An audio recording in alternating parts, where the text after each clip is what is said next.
اس زمانے میں ایک بزرگ آئے ابراہیم قندوزی رحمۃ اللہ علیہ، باغ میں آئے، انہوں نے ان کی خدمت کی، انار پیش کیے، خدمت کی۔ انہوں نے بھی جواباً اپنی جھولی میں سے ایک کھلی کا ٹکڑا، کھلی جو کھلی کا تیل نکال لیے، کھلی آ جاتی، تیل نکالے، کھلی کا ایک ٹکڑا دیا۔ آپ کا اندرونی تمام عالم بدل گیا، اور وہ باغ کو انہوں نے بیچ دیا، اللہ کی راہ میں خرچ کر دیا اور نکل گئے۔ بعد میں حضرت خواجہ عثمان ہرونی، جس کو عرف عام میں عثمان ہارونی کہتے ہیں، ان کے مرید ہوئے اور برس ہا برس آپ کی خدمت کی انہوں نے۔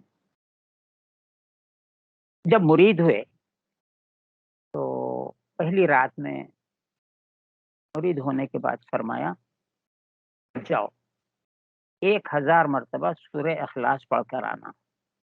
1000 مرتبہ سورہ اخلاص پڑھ لی، اپنے سامنے بلایا، بٹھایا، فرمایا زمین کی طرف دیکھو، کیا نظر آتا ہے؟ تو زمین کی طرف دیکھے تو 7 طبق زمین پورے نظر آ رہے ہیں۔ پھر میں فرمایا آسمان کی طرف دیکھو، کہاں تک دیکھ رہے ہو؟ تو عرض کیا حجاب عظمت تک، عرش کے اور اوپر کا اعلیٰ مقام ہے حجاب عظمت تک۔ اس کے بعد برسوں خدمت کیے۔ اس اثناء میں آپ حرمین شریفین کی زیارت کو گئے، مکہ مکرمہ، مدینہ طیبہ۔ مدینہ طیبہ جانے کے بعد میں وہاں پر حضور اکرم صلی اللہ علیہ وسلم نے آپ کو حکم فرمایا کہ معین الدین تم ہندوستان جاؤ، ہم نے وہاں کی ولایت آپ کو عطا کی ہے، اس لیے عطا رسول کہا جاتا ہے۔ آنے کے مسائل اس زمانے میں یہ ہیں کہ تاریخوں میں لکھا ہے مسلمانوں پہ بہت ظلم ہوتا تھا۔ ایک فقیر درویش تھے، ان کی انگلی کاٹ دی گئی تھی، ان کو قتل نہیں کر سکے، تو وہ بزرگ جا کے حضور اکرم صلی اللہ علیہ وسلم کے پاس عرض کیے، دیکھیے ہندوستان میں ایسا ہو رہا، یہ یہاں سے ہی ریلیونس پیدا ہو جا رہا آپ کے کوشچن کا۔ ہاں بالکل۔ انگلی کٹی ہوئی، مدینہ آ گئے ایسی، تو حضور نے غریب نواز کو بھیجا۔ میں 2-4 جملوں میں یہ بالکل آج کے ایج میں آ جاتا ہوں میں۔ جب یہاں آئے تو بالکل چند فقراء تھے، درویش تھے، ان کے پاس کچھ بھی نہیں تھا، کچھ نہیں تھا، کھانے پینے کے ساز و سامان بھی راستے میں جو کچھ مل جاتا وہ کھا لیتے۔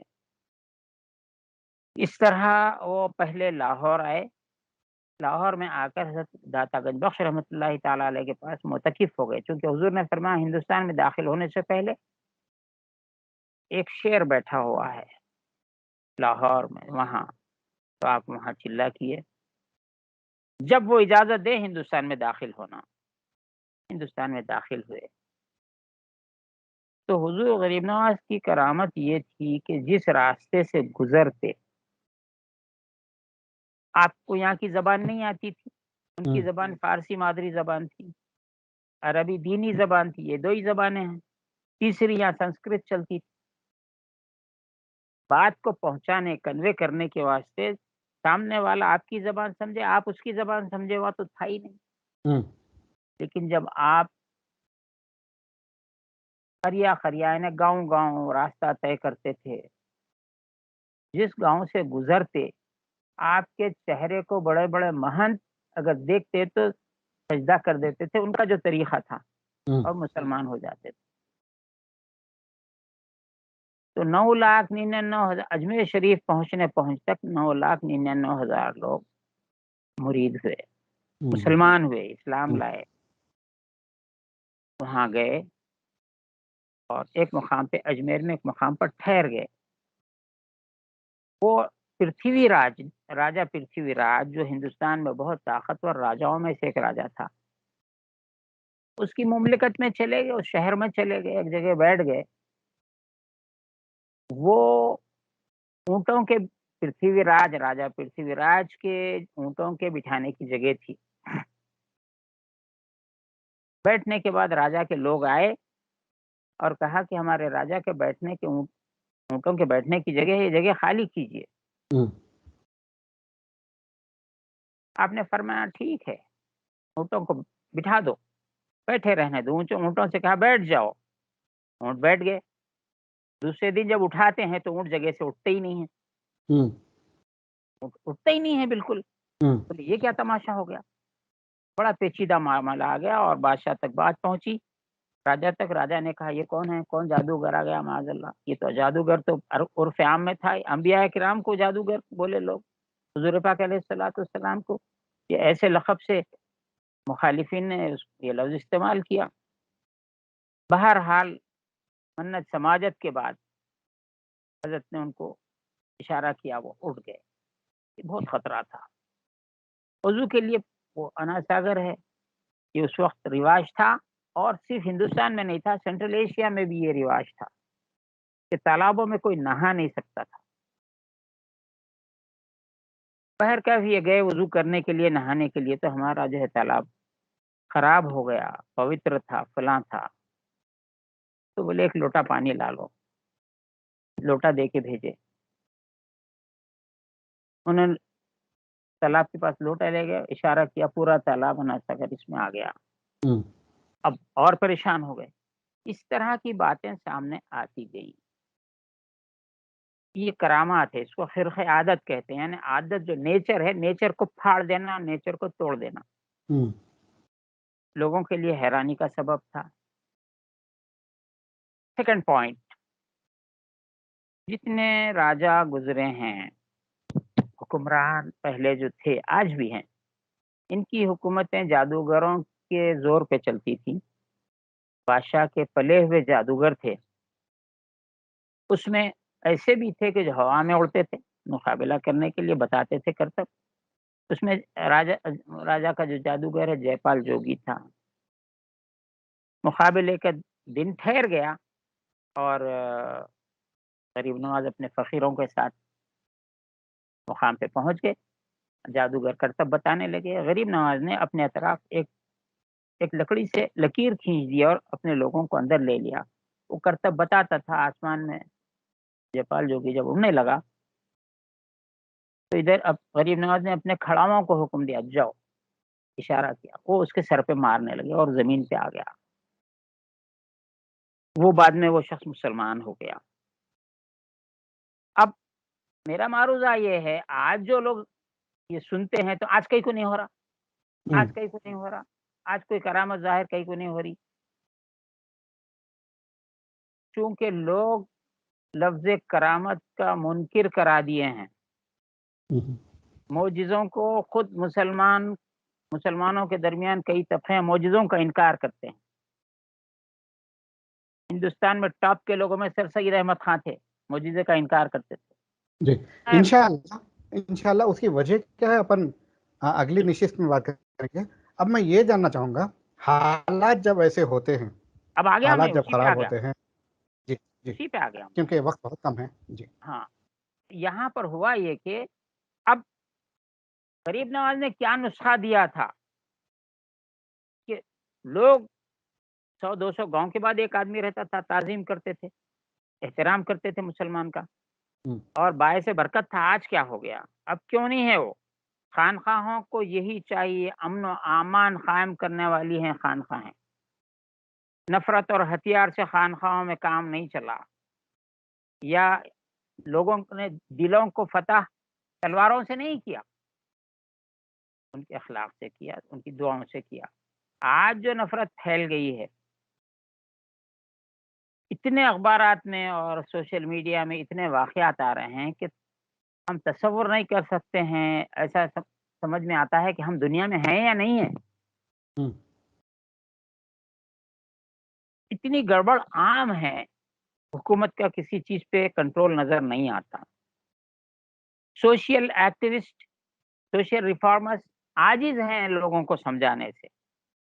عدالتیں حکم دے رہی ہیں، اس کو نہ حکومت کے کئی مقامات پہ دیکھا گیا ہے وہ آرڈر کو نہیں مانتے، آرڈر کو نافذ نہیں کر سکتے. اور حکومت بھی تماشا ہی ہے، سب کو یہ شکایت.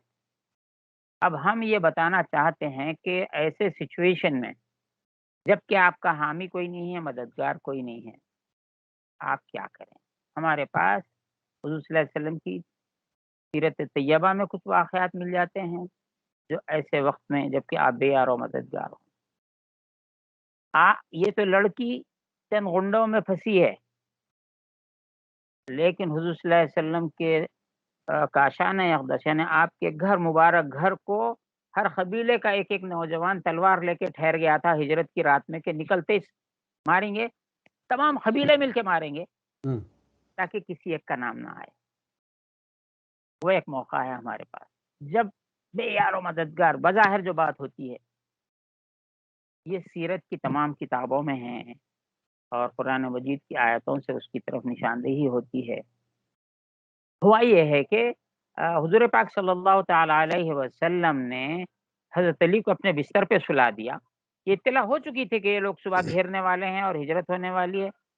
اب وہاں پر آپ جب حضور باہر نکلے اپنے بستر پہ حضرت علی کرم اللہ وجہہ کو سلا دیے، امانتیں دے دیے ہجرت کے لیے مدینہ جانے کے واسطے. جب گھر سے آپ نکل رہے تھے ایک مٹھی کنکر اٹھائے ریتی اور سورہ یاسین کی ابتدائی آیتیں پڑھتے ہوئے نکلے. بسم اللہ الرحمن الرحیم یاسین والقرآن الحکیم انک لمن المرسلین پوری فہم لا یبصرون تک لا یبصرون فہم لا یبصرون وجعلنا من بین ایدیہم سدا ومن خلفہم سدا فاغشیناہم فہم لا یبصرون. یہ کہہ کر وہ ریتی آپ نے سامنے پھینک دی اور بڑے اطمینان سے آپ نکل گئے. وہ جو ہتھیار لے کے ننگی تلواریں لے کے تمام قبیلوں کے لوگ ٹھہرے ہوئے تھے، نوجوان بہترین، کوئی دیکھ نہیں سکا ان کو. ان کی آنکھوں پہ قرآن فرما رہا ہے ہم نے ان پہ پردہ ڈال دیا، ایسا پردہ کہ وہ دیکھ نہ سکیں. یہاں پہ ان کو نقصان نہیں پہنچایا گیا، یہ پوائنٹ یاد رکھیے. ٹھیک، یہ بہت اہم بات ہے. یہ امن سے نکل گئے آپ اور ان کی جو شرارت تھی وہ شرارت دفع ہو گئی، کام ختم ہو گیا. دھری رہ گئی. ان کے مرنے ان کے کھپنے کی کوئی آپ نے بددعا ایسی نہیں کی. جی، یہ ایک سیرت کا موقع ہے. آج جب جو مسلمان شکوہ کر رہے ہیں، عورتیں ہیں، بچے ہیں، بہت سے شہروں میں گھر سے باہر نکلنا مشکل کر دیا ہے ان لوگوں نے. میری تمام ان مسلمانوں سے درخواست ہے کہ کسی کے مرنے کٹنے کی بددعا کی کوئی ضرورت نہیں ہے. حضور کا یہ اسوہ اپنا لیجئے. گھر سے نکلتے وقت بسم اللہ سے یاسین شروع کر کے فہم لا یبصرون تک، یہ 5 یا 6 آیتیں ہیں جملہ. جی، فہم لا یبصرون 9 آیتیں ہیں، مختصر ہیں. ٹھیک. یہ پڑھ کر اپنے گھر میں سے تھوڑی ریتی اپنے ہاتھ میں لیجیے اور گھر کے باہر نکل کے پھینک دیجیے. آپ کو جو ضرر پہنچانے والے ہیں اللہ آپ کو محفوظ رکھے گا اور ان کو ظلم سے محفوظ رکھے گا، وہ ظلم نہیں کر سکیں گے. ٹھیک، الحمدللہ. آپ کا بہت شکریہ مولانا. تو ناظرین کرام یہ تھے جناب سید تنویر خدا نمائی صاحب. آج کے لیے اتنا ہی کافی ہے کہ مسلمان جو چاروں طرف شر میں گھرا ہوا ہے تو شر سے کس طرح سے اپنے آپ کو محفوظ رکھے بغیر کسی کا نقصان پہنچائے کے بہترین نسخہ انہوں نے بتایا ہے. آپ عمل کیجئے اور اپنے آپ کو محفوظ رکھیے اور ہمیں دعاؤں سے نوازیے. اور یہ پروگرام پسند آئے تو زیادہ سے زیادہ اس کو فارورڈ کیجئے، ہمارے چینل کو لائک اور سبسکرائب کیجئے. ہمیں دیجیے اجازت. شب بخیر.